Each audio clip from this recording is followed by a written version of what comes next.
Welcome to the channel guide pharma line. आज के इस वीडियो में हम बात करने वाले हैं एविडेंस बेस्ड मेडिसिन के बारे में। आज के इस वीडियो में हम जानेंगे कि एविडेंस बेस्ड मेडिसिन्स क्या होती हैं, इनके क्या नीड्स हैं, इनके कितने ऑब्जेक्टिव्स हैं, इनके कंपोनेंट्स क्या क्या हैं और इनके क्या स्टेप्स होते हैं। तो चलिए आज की वीडियो को स्टार्ट करते हैं। तो सबसे पहले एविडेंस बेस्ड मेडिसिन्स यानी सबूतों पर आधारित दवाइयाँ। तो सबूतों पर आधारित दवाइयों से क्या मतलब है कि देखिए, एविडेंस बेस्ड मेडिसिन में जो आपके डॉक्टर्स या फिर हेल्थ केयर प्रोफेशनल्स होते हैं वो क्या करते हैं, जब कोई भी पेशेंट या फिर कोई भी पर्सन उनके पास आता है तो वो उसका जब ट्रीटमेंट करते हैं तो वो साइंटिफिक जो एविडेंस होते हैं उनको यूज़ करके उसका ट्रीटमेंट करते हैं। तो साइंटिफिक एविडेंस का ट्रीटमेंट से क्या लेना देना है। देखिए, डेली रेगुलर बेसिस पे रिसर्चेस चलती रहती हैं। तो ये सारे रिसर्चेस जो होती रहती हैं डेली, या तो किसी ड्रग की डिस्कवरी के लिए हो गया या फिर किसी अलग डोजेस फॉर्म के लिए हो गया। अलग अलग तरीके की ड्रग डिस्कवरीज, अलग अलग तरीके के डेली क्लिनिकल रिसर्चेस चलती रहती हैं। तो ये जो क्लिनिकल रिसर्चेस होती हैं, जो भी इंस्टीट्यूट, जो भी हॉस्पिटल या फिर जो भी कंपनीज कराती हैं, वो क्या करती हैं, इन सभी रिसर्चेस के डाटा को पब्लिश कराती हैं in the form of literature review, in the form of review article, in the form of research articles. ये क्या होते हैं, ये सारे ही डाटा पब्लिश कराए जाते हैं by those organisation who conduct this researches. ठीक है, तो अब क्या होता है कि जब ये जो रिसर्चेस पब्लिश कराई जाती हैं वो या तो ये नेट पे अवेलेबल होती हैं, या तो ये जर्नल्स में अवेलेबल होती हैं, या तो ये बुक्स में अवेलेबल होती हैं। तो डेली बेसिस पे जिस तरीके से रोज़ रिसर्चेस हो रही हैं, तो हर ट्रीटमेंट के लिए अलग अलग न्यू डिस्कवरीज हो रही हैं। तो क्या होता है, जो डॉक्टर्स, जो हेल्थ प्रोफेशनल्स होते हैं, वो क्या करते हैं, उनको क्या चाहिए कि जो उनका पेशेंट है उसका वो ट्रीटमेंट बेस्ट से बेस्ट दे। तो अगर वो पुरानी ही मेडिसिन को यूज़ करते रहेंगे तो क्या वो बेस्ट ट्रीटमेंट दे पाएंगे? नहीं। क्यों? क्योंकि डेली एडवांस रिसर्चेस हो रही हैं। पिछले दवाइयों से कुछ अच्छी और कुछ नई दवाइयाँ आ रही हैं और उनसे भी अच्छे एडवांस डोजेस फॉर्म आ रहे हैं। तो इसलिए ये ज़रूरी हो जाता है कि जो आपका डॉक्टर या फिर हेल्थ प्रोफेशनल्स हैं वो उन दवाइयों को, उन डोजेस फॉर्म को अपने पेशेंट में अप्लाई करवाएं, जिससे कि वो बेस्ट रिजल्ट पा सकें। तो इसलिए एविडेंस बेस्ड मेडिसिन काफ़ी इंपॉर्टेंट हो जाता है for the treatment of the patient, जिससे कि उसको बेस्ट से बेस्ट ट्रीटमेंट मिल सके। तो एविडेंस बेस्ड मेडिसिन में हम क्या करते हैं, एविडेंस बेस्ड मेडिसिन में हम इन्हीं लिटरेचर रिव्यूज़, इन्हीं रिसर्च आर्टिकल्स और इन्हीं रिव्यू आर्टिकल्स के आधार पे, स्पेशली हम रिसर्च आर्टिकल्स की बात करेंगे कि रिसर्च आर्टिकल्स के आधार पे जो डाटा जनरेट होते हैं उनके रिजल्ट के अकॉर्डिंग हम जो डॉक्टर्स होते हैं वो अपने पेशेंट का बेस्ट से बेस्ट ट्रीटमेंट देते हैं। तो एविडेंस बेस्ड मेडिसिन क्या होगी? एविडेंस बेस्ड मेडिसिन, अब हम इसकी डेफिनेशन को देख लेते हैं। तो एविडेंस बेस्ड मेडिसिन क्या है? एविडेंस बेस्ड मेडिसिन एक सिस्टेमिक अप्रोच है जिसमें कि जो डॉक्टर्स और हेल्थ केयर प्रोफेशनल्स होते हैं वो क्या करते हैं, वो अवेलेबल साइंटिफिक एविडेंस या फिर अवेलेबल साइंटिफिक डाटा को यूज़ करके क्लिनिकल रिसर्च के, जो कि हमें कहाँ से मिलेगा, जो एविडेंस हमें मिलेगा वो कहाँ से मिलेगा, क्लिनिकल रिसर्च से मिलेगा। ठीक है, जो रिसर्चेस चल रही हैं वो उनके जो आउटपुट आ रहे हैं, उनके जो रिजल्ट आ रहे हैं वो एज एविडेंस काम करेंगे ना।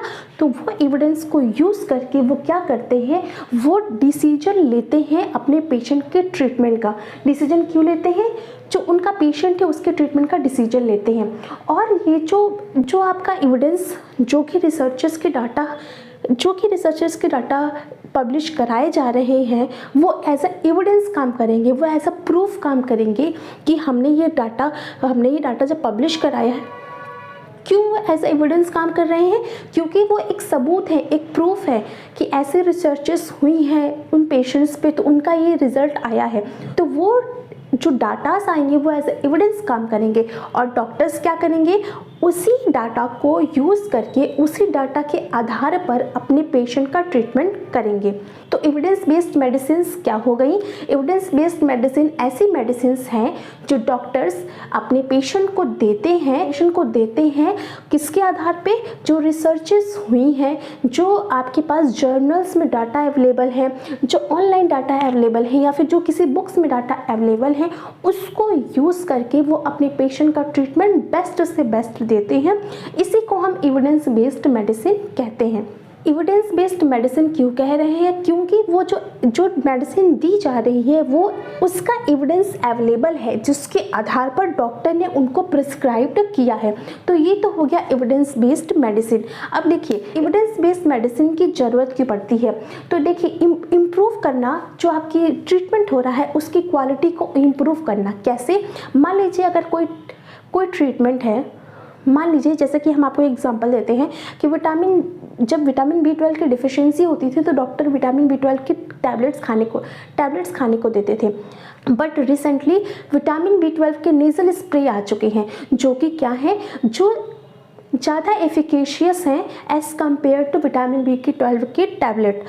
तो ये क्या है? ये डॉक्टर ने ये कैसे पता लगाया? जब वो एविडेंस उनके पास अवेलेबल होगा तभी तो वो उस चीज़ को अप्लाई करेंगे ना। तो जब ये डॉक्टर टैबलेट को छोड़कर नेज़ल स्प्रे को यूज़ कर रहे हैं और वो नेज़ल स्प्रे का जो एविडेंस है वो मौजूद है हमारे लिटरेचर सर्वे में, हमारे रिसर्च आर्टिकल्स में, तो उसको यूज़ करके जब डॉक्टर ने उस चीज़ को दिया तो क्वालिटी क्या हुई? इम्प्रूव हुई। तो इसीलिए हम क्या करेंगे, जब हम नई रिसर्चेस से अपने पेशेंट को ट्रीटमेंट देंगे तो वो क्या करेगा? वो क्वालिटी को इम्प्रूव करवाएगा। ठीक है, इस तरीके से क्वालिटी इम्प्रूव होती है, क्योंकि अगर आप टैबलेट देते रहोगे तो वो उसको इफेक्ट मिलेगा पर लेट इफेक्ट मिलेगा, बट अगर स्प्रे यूज़ किया जाएगा तो फास्ट इफेक्ट मिलेगा। तो अगर हम इस तरीके से और भी, ये तो एग्जांपल है, इस और भी ट्रीटमेंट में इस चीज़ को यूज़ करके बेस्ट ट्रीटमेंट दिया जा सकता है। इसके अलावा find out the advantages and disadvantages of the treatment. जैसे कि अगर कोई ट्रीटमेंट अवेलेबल है तो ज़रूरी तो नहीं है कि वो ट्रीटमेंट 100% सही ही होगा, उसके कोई साइड इफ़ेक्ट नहीं होंगे। तो जो ये रिसर्चेस चलती रहती हैं वो उसमें हम उसके डाटा के आधार पे भी हम ये पता लगा सकते हैं कि क्या वो जो रिसर्चेस चल रही हैं, जो हम ट्रीटमेंट पहले से कर रहे हैं पेशेंट का, वो अच्छी है या ख़राब है। क्योंकि क्या होता है, ड्यूरिंग ट्रीटमेंट बहुत सी ऐसी थेरेपीज़ हैं जो एक्सक्लूड कर दी जाती हैं, बहुत सी ऐसे ड्रग्स हैं जो एक्सक्लूड कर दी जाती हैं। क्यों? क्योंकि जब उनके मैक्सिमम साइड इफ़ेक्ट्स आने लगते हैं तो हम उनको एक्सक्लूड कर देते हैं। तो with the help of evidence doctors क्या करते हैं, उनके एडवांटेजेस और डिसएडवांटेजेस को समझते हैं और उस थेरेपी को एक्सक्लूड या फिर इंक्लूड करते हैं। क्योंकि रिसर्चेस के अकॉर्डिंग कुछ हो सकता है कि वो थेरेपी बहुत ही अच्छा काम कर रही हो तो वो उसका एडवांटेज होगा तो उसी को अप्लाई करेंगे, या फिर अगर वो अच्छा काम नहीं करे तो उसको डिसएडवांटेज उसको एक्सक्लूड कर देंगे। तो इस तरीके से ये इसमें काम करता है। नेक्स्ट है to find out the best treatment. तो देखिए एक ही चीज़ को ट्रीट करने के लिए मार्केट में ढेर सारी दवाइयाँ हैं, मार्केट में ढेर सारी थेरेपीज़ हैं। तो क्या होता है, डॉक्टर को वो थेरेपी, वो ट्रीटमेंट चूज़ करना होता है जो बेस्ट रिजल्ट देता है, जो उस पेशेंट के अकॉर्डिंग सबसे बेस्ट रिजल्ट देगा। तो with the help of evidence based medicine doctors क्या करेंगे, लिटरेचर रिव्यू करेंगे, रिसर्च आर्टिकल्स को पढ़ने के बाद वो बेस्ट से बेस्ट ट्रीटमेंट अपने पेशेंट के लिए प्रिस्क्राइब करेंगे। तो ये इसमें भी काम करता है। उसके बाद ये क्या करता है, एविडेंस बेस्ड मेडिसिन एक्सक्लूड करने में हेल्प करता है हार्मफुल इफेक्टिव ड्रग्स को। यानी देखिए जैसे कुछ ड्रग्स होती हैं जो बहुत ज़्यादा सीरियस साइड इफेक्ट क्रिएट करती हैं। जैसे कि आप जानते होंगे कि अगर हम एक्सेस अमाउंट में पेन किलर्स को खाते हैं तो वो आपकी बॉडी में साइड इफेक्ट क्रिएट करती हैं। ऐसे बहुत सी ड्रग्स हैं जिनके साइड इफेक्ट्स बहुत ही ज़्यादा होते हैं। तो इस तरीके से with the help of evidence based medicine आप क्या कर सकते हो कि उन जो दवाइयाँ हैं जिनके साइड इफ़ेक्ट्स ज़्यादा आ रहे हैं तो उसको आप एक्सक्लूड कर सकते हो, उसके हार्मफुल इफेक्ट को समझ करके उसको एक्सक्लूड कर सकते हो। जैसे कि अगर रिसर्चेस चल रही है, मान लीजिए निमोस्लाइड का एग्जाम्पल हम लेंगे कि निमोस्लाइड्स क्या होती है, सीरियस साइड इफेक्ट्स क्रिएट करती है। तो इसकी एविडेंस मौजूद है, इसकी एविडेंस आपके ऑनलाइन डाटाज में मौजूद है, लिटरेचर सर्वे में मौजूद है। तो इसके बिहाफ पे डॉक्टर्स क्या करेंगे कि न्यूमोसाइड्स की जो क्वांटिटी है उसको कम करेंगे या फिर उसको प्रिस्क्राइब नहीं करेंगे।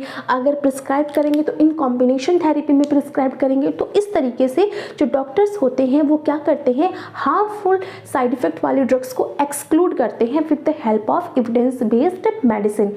और अब देखिए अब इसके कंपोनेंट्स क्या क्या होते हैं। अब कंपोनेंट्स में 3 कंपोनेंट्स होते हैं। पहला तो वो डॉक्टर होगा जो इस प्रोसेस को करेगा, तो हमारा हो गया क्लिनिकल एक्सपर्टीज़। दूसरा हमारा पेशेंट होगा जिसके ऊपर ये प्रोसेस की जाएगी, तो हो गया हमारा पेशेंट वैल्यू। और थर्ड होगा हमारा बेस्ट एविडेंस। बेस्ट एविडेंस हम क्यों बोल रहे हैं, क्योंकि देखिए जब डॉक्टर उस आर्टिकल्स को पढ़ेंगे तो ऐसा तो है नहीं कि एक आर्टिकल को पढ़ के वो ट्रीटमेंट को स्टार्ट कर देंगे, नहीं ऐसा नहीं होगा। एक ट्रीटमेंट के लिए वो ढेर सारे आर्टिकल्स को पढ़ेंगे और उनमें से भी जो बेस्ट से बेस्ट ट्रीटमेंट होगा वो अपने पेशेंट को प्रिस्क्राइब करेंगे। तो एक हमारा क्या हो गया, बेस्ट एविडेंस। तो ये तो हो गया इसके कंपोनेंट। अब देखिए क्या ऑब्जेक्टिव है एविडेंस बेस्ड मेडिसिन का। तो देखिए इसमें क्या है, फर्स्ट ऑब्जेक्टिव क्या है, जो पहला ऑब्जेक्टिव है वो जो पेशेंट की प्रॉब्लम है उसको मद्देनज़र रखते हुए क्या होगा, डॉक्टर्स क्या करेगा, रिगार्डिंग इन्फॉर्मेशन क्या करेगा, गैदर करेगा, रिकॉग्नाइज करेगा इन्फॉर्मेशन को according to the patient problem. ये हमारा हो गया फर्स्ट ऑब्जेक्टिव। सेकेंड ऑब्जेक्टिव है आइडेंटिफाई करना बेस्ट एविडेंस को, यानी कि हम क्या करेंगे, बेस्ट से बेस्ट मेडिसिन ट्रीटमेंट को आइडेंटिफाई करेंगे, क्योंकि हमारे पास तो ढेर सारे रिसर्चेस आएंगी, उनमें से भी हमको बेस्ट से बेस्ट मेडिसिन को प्रिस्क्राइब करना पड़ेगा। उसके बाद है जो हमारा मेडिसिन आया, जो भी हमने लिटरेचर सर्वे करने के बाद जो भी हमने मेडिसिन को ऑब्टेन किया, जो भी हमने थेरेपी को ऑब्टेन किया कि हाँ ये बेस्ट थेरेपी है, उसको ट्रीटमेंट में यूज़ करना, उसको ट्रीटमेंट में लागू करना, ये हो गया हमारा ऑब्जेक्टिव। ये तो हो गए हमारे सारे ऑब्जेक्टिव्स। अब हम ये पढ़ लेते हैं कि क्या है स्टेप्स जिसके थ्रू हम एविडेंस बेस्ड मेडिसिन को कैरी फॉरवर्ड करेंगे, जिसके बेस पे हम एविडेंस बेस्ड मेडिसिन को कंडक्ट करेंगे। तो देखिए जो एविडेंस बेस्ड मेडिसिन है वो उसमें हमने बताया कि 3 कंपोनेंट हैं, एक तो पेशेंट है, एक तो डॉक्टर है और एक हमारा बेस्ट एविडेंस है। तो ये 3 कंपोनेंट हैं और इसी 3 कंपोनेंट को लेकर 5 स्टेप्स बनते हैं जिसके बिहाफ पे हम किसी भी पेशेंट का एविडेंस बेस्ड मेडिसिन प्रिस्क्राइब्ड करते हैं। तो देखिए पहला स्टेप क्या होता है, पहला स्टेप होता है हमारा आस्क। आस्क क्या है, जब पेशेंट आएगा डॉक्टर या फिर हेल्थ प्रोफेशनल्स के पास तो डॉक्टर उसको आस्क करेगा उसकी प्रॉब्लम्स को। तो आस्क क्या है, formation of the clinical questions, formation of the clinical question. ये क्या होगा, हम आस्क करेंगे, हम उससे क्वेश्चंस पुटअप करेंगे, हम उससे क्वेश्चंस करेंगे जिससे वो हमें उसके आंसर्स देगा। तो इस तरीके से एक फॉर्मेशन होगा किसका, क्लिनिकल क्वेश्चंस का फॉर्मेशन होगा।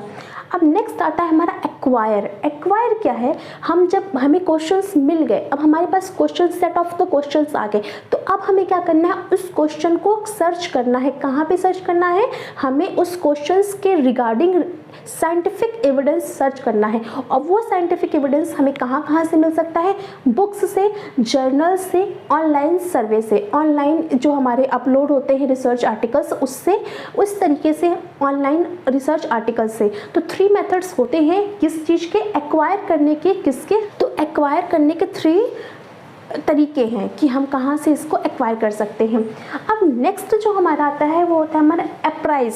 अप्राइज में क्या होता है, हम क्या करते हैं उसमें से भी जो हमारे, अब देखिए मान लीजिए आपके पास कोई ए प्रॉब्लम आई, जब आपने उसको लिटरेचर रिसर्च आर्टिकल्स में पढ़ा, बुक्स में पढ़ा, उसके बाद जर्नल्स में पढ़ा, तो आपके पास ढेर सारे एविडेंस खुल के आएंगे। तो आपको क्या करना है, आपके पास अगर 10, 20, 50 एविडेंस खुल के आए तो हमें सारी थेरेपीज तो नहीं करनी ना, हमें क्या करना है, उनमें से भी एक बेस्ट थेरेपी को रिकॉग्नाइज करना है, उनमें से भी एक बेस्ट थेरेपी को पेशेंट के लिए चूज करना है। तो थर्ड स्टेप हमारा हो गया अप्रिएस द एविडेंस, हमें उसमें से एक एविडेंस को चूज करना पड़ेगा। अब उसके बाद जब हमने एविडेंस को चूज कर लिया, उसके बाद हम क्या करेंगे, उसको पेशेंट पे अप्लाई करेंगे। तो नेक्स्ट स्टेप हमारा होगा अप्लाई करना, जिसमें हम क्या करेंगे, इस अप्लाई वाले स्टेप में हम क्या करेंगे, पेशेंट को वो जो हमने एविडेंस चूज़ किया है उसके अकॉर्डिंग उसको थेरेपी देना स्टार्ट कर देंगे। तो ये हो गया हमारा नेक्स्ट स्टेप। अब देखिए जब पेशेंट चला गया, उसको ट्रीटमेंट मिल गया, वो चला गया, उसके बाद आप उसका क्या करोगे, आप उसको फिर से फॉलोअप लोगे और अब देखोगे कि एसेस करोगे इसकी प्रॉब्लम को कि क्या उसकी प्रॉब्लम पहले से बेहतर है, क्या उसकी प्रॉब्लम पे वो हमारा एविडेंस बेस्ड मेडिसिन काम किया है कि नहीं काम किया है। तो with the help of SS आप इसका फॉलोअप लोगे और पता लगाओगे कि क्या उस एविडेंस बेस्ड मेडिसिन के द्वारा जो चूज़ किया हुआ ट्रीटमेंट था वो उसके पेशेंट पे अप्लाई हुआ कि नहीं हुआ। तो with the help of all this step हम किसी भी पेशेंट के लिए एक बेस्ट से बेस्ट एविडेंस बेस्ड मेडिसिन को चूज़ करते हैं और with the help of this हम उसको बेस्ट से बेस्ट ट्रीटमेंट देते हैं जिससे कि हमें बेस्ट से बेस्ट रिजल्ट ऑब्टेन होता है।